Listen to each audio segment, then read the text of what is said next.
How you doing? I'm Abe Madcore, Executive Editor of Sports Business Journal, Sports Business Daily, and our Global Edition. I'm here with Michael Smith, our college staff writer. And Michael, we're in March.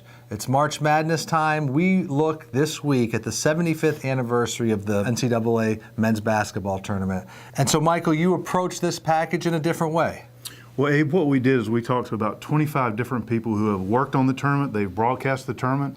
In some cases, they even played in the tournament. And so what we wanted to do was tell the story of the NCAA tournament through their eyes. Well, it's a great package, about 12 pages of just full of great stories. And you really break it down by three areas specifically: turning points in the tournament, innovations at the tournament, and really looking ahead to the future. So let's break it down like that. Turning points in your mind over the years. Well, one that really stands out is the Coca-Cola deal when they signed the long-term sponsorship with the NCAA to become the first corporate champion. And that led to an entire restructuring of the sponsorship program. And then another one was the move into the Dome. That gave them more seats, more tickets, areas for students to watch the game and have a stronger presence in the venue. And then also when you look at the CBS Turner arrangement, that obviously was a major, major turning point. Well, you're being a little humble because with each of those stories, the Coke story and the Dome story, you have these behind the scenes, how these deals came together, and it's really fascinating. You did a fantastic job. But moving on to innovations. So what were like two innovations that stood out to you? Because there were a number of ones that really, I thought, resonated. Right. So obviously a big one would be March Madness on Demand, which we know now as March Madness Live. That was kind of a precursor to the CBS Turner deal that shows all the games.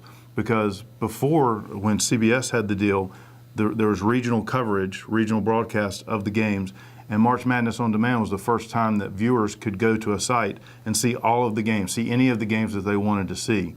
So that was a major innovation for the NCAA tournament. And also there's some other areas you hit on, making the event on the Sunday an entertainment day, taking the event in the round, so to speak. So the innovations I just thought are fascinating. And then finally you look ahead. And this is an area where I think the readers are going to be very interested in. Some of the elements that they should expect to see differently on the business side in the tournament going forward. Right, so the people who have experienced the Final Four from years past will see a difference this year. And that's what we're trying to get at in our looking ahead section, is how the different way that the NCAA is going to present the Final Four. There's going to be some changes in the seating. They're going to bring the fans in closer to the court to try to provide a better environment, more crowd noise, that kind of thing.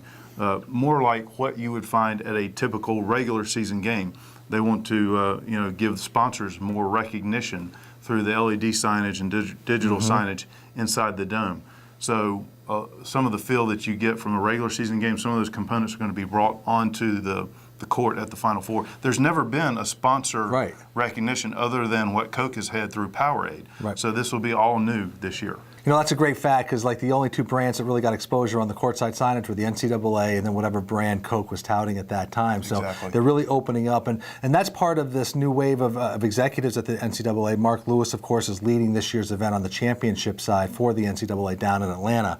But throughout this package, you must have talked to how many different people? You said more than 25. Right. You got Greg Shaheen, Jim Host, Len DeLuca, Sean McManus, and it's just filled with great behind. Kevin O'Malley has a great story about coming up with the road to the Final Four. Where did they come up with that? You know, and the story is that CBS needed kind of an advertising theme to sell against when they started carrying the tournament back in the 80s, and road to the Final Four was the theme that O'Malley came up with. But there are a lot of stories like that from people who have had a huge influence on the tournament. And then also we talked to David Levy from Turner and Matt Hong from Turner, who have great influence on the tournament going forward. And that's a great point when Turner gets the Final Four in just a few years.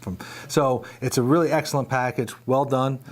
It's also got a great timeline of the history of the Final Four, and I hope you spend some time with it. I hope you get into it and really enjoy it. So for Michael Smith, I'm Abe Madcore, and we'll see you down the road.